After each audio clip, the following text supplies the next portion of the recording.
In this younger take of Frida Kahlo, we see vibrant animation and a beautiful display of not only a sense of what family means to a person and a community, but also an inspiring depiction of someone with debilitating ailments still making a way even when it seems that the world, especially in their mindset, is pretty much over.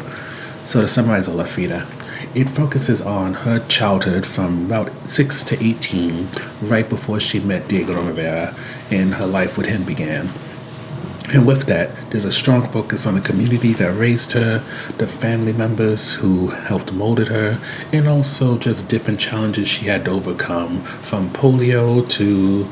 it ends at the bus accident, so it doesn't necessarily go into all that, but it definitely gives you a sense of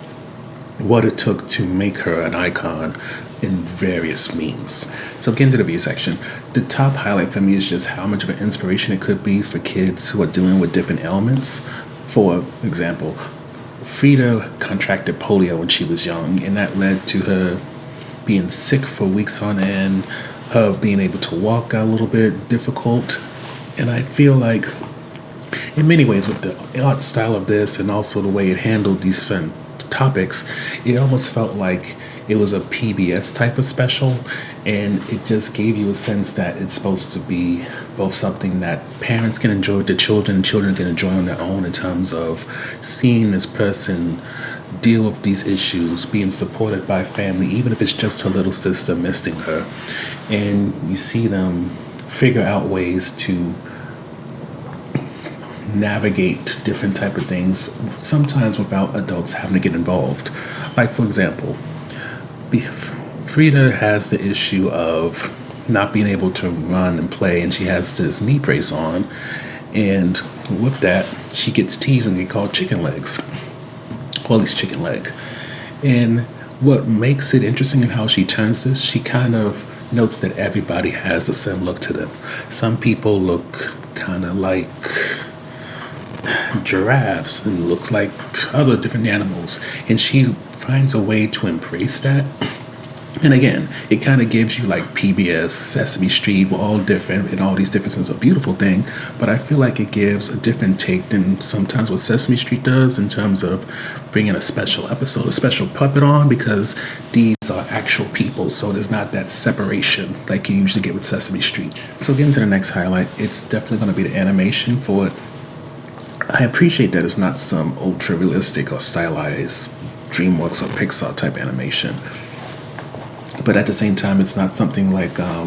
Illumination, which is very cartoony. It's somewhere in a,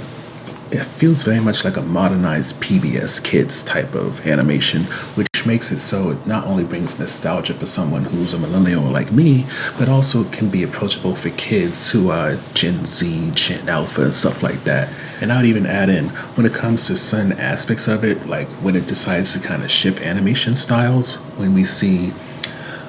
Frida playing with her little sister, or where she's kind of facing death and she's dealing with La Muerta, it gives a sense of, actually, if not PBS, it kind of also gives me a little bit of Cartoon Network, especially Foster's Home for Imaginary Friends in some ways. And that combination, again, just gives a sense of nostalgia for adults, but also kind of a good entryway into what and who Frida Kahlo is, in terms of making it an approachable subject. Which leads to the last highlight, and that's just the fact that the formation of Frida is done so well. It doesn't really have to go into Diego and all that he inspired. And I should know, Diego is noted in terms of toward the end where Frida's in school and she sees one of his murals, but for the most part, what we focus on is how her mom's personality inspired her to be rebellious, how her father, with his own ailment, originally inspired Frida to get into medicine before she switched to doing artwork. And then also the support of her little sister, who was always her biggest cheerleader, and even when Frida was dealing with polio, was someone who still checked in on her, wanted to play with her. And then even in the community at large, you have this boy who had a crush on her, who, even with Frida being called chicken leg and all that, stuck beside her. And it's all so cute in a way that it really helps you understand that nobody is without their village, whether it's the people inside of their home or the people who surround their home. Which leads to the last topic, which is an on-offense topic, but it's not that bad of one, and it's just when you're watching this, you may find yourself questioning when or how this is going to end. For it's an hour and 22-minute movie, but it feels like, and this is why we keep bringing up different cartoons that we watched growing up, because it feels like you're watching a few episodes put together. You have the episode dealing with Frida getting polio. You got the episode dealing with Frida being bullied, her trying to do this racing thing with the kids in her neighborhood, and they all feel like separate stories that are kind of pushed together. And then there's a time jump which skips over a lot of her teen years and it drops you off where she's 18. And in some ways, you get that making a movie and getting it sold and getting it out there is much more easier to get it on television, especially because of the cost involved. But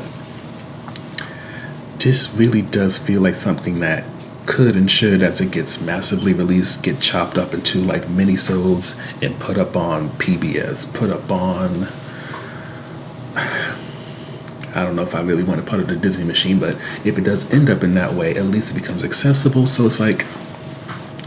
I think Latin History Month is in late September, early October, and I could only hope by that time this finds a platform to be seen widely, because it definitely is something worth seeing, as it really builds the legend of Frida Kahlo for a new generation in a way that's not only accessible to them, but also can create a blueprint, in my mind, for other icons and legends of history to be seen, not only as a sense of who they are as an adult, because we see Frida as an adult to begin it, but also what led to them becoming who they are.